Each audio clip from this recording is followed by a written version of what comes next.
ষষ্ঠ শ্রেণীর শিক্ষার্থীরা, তোমাদের জন্য আমি ইংরেজি নির্দেশিকা যদিও এর আগেও একবার দিয়েছি, আবারও দেওয়ার চেষ্টা করছি। শুধুমাত্র ষান্মাসিক পরীক্ষায় তোমরা যেই অ্যাক্টিভিটিগুলো নিয়ে কাজ করবে সেই কাজগুলো, অর্থাৎ তোমাদের দ্বিতীয় পরীক্ষা মনে হয় ইংরেজি, এই দ্বিতীয় পরীক্ষাতে তোমরা অর্থাৎ ইংরেজি পরীক্ষাতে অ্যাক্টিভিটি প্রথম অধ্যায়ের একটা অ্যাক্টিভিটি শিখবে, সেটা হলো 1.1।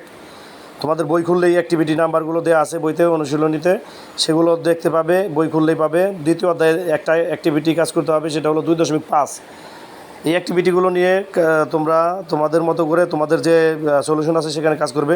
তৃতীয় অধ্যায়ে দেখতে পাচ্ছ 3.4, তৃতীয় অধ্যায়ের 3.4 এই অ্যাক্টিভিটিটা, অর্থাৎ all students will do this activity, অর্থাৎ সকলে মিলে এই কাজটি করতে হবে। এই কাজটি তোমরা করবে। তৃতীয় অধ্যায়ে দেখো আরও একটি অ্যাক্টিভিটি আছে 3.8, student individually will write the description. এই কাজটি তোমাদের করতে হবে, স্যাররা তোমাদেরকে অবশ্যই শিখিয়েছে। এবং চতুর্থ অধ্যায়ে দুইটা অ্যাক্টিভিটি নিয়ে কাজ করতে হবে তোমাদের, 4.5 এবং 4.6। বই খুললেই তোমরা এই অ্যাক্টিভিটি নাম্বারগুলো পাবে। একটা অধ্যায়ে অনেকগুলো অ্যাক্টিভিটি আছে, কিন্তু তাদের ভিতর থেকে বাছাই করে এই অ্যাক্টিভিটিগুলো দেওয়া হয়েছে। পঞ্চম অধ্যায়ে তোমরা দেখতে পাচ্ছ 5.9, এই অ্যাক্টিভিটি নিয়ে তোমাদের কাজ করতে হবে।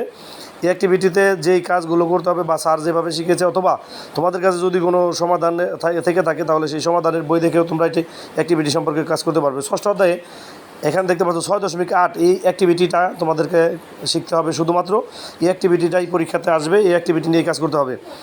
এরপর দেখতে পাচ্ছ তোমরা এখানে সপ্তম অধ্যায় পর্যন্ত, অর্থাৎ 1 থেকে 60 পৃষ্ঠা পর্যন্ত তোমাদের সিলেবাসে রয়েছে। এখানে সপ্তম অধ্যায়ের অ্যাক্টিভিটি দুইটি, 7.6 এবং 7.7, এই দুইটি অ্যাক্টিভিটি তোমাদের সপ্তম অধ্যায়ে কাজ করতে হবে। ধন্যবাদ তোমাদের সকলকে।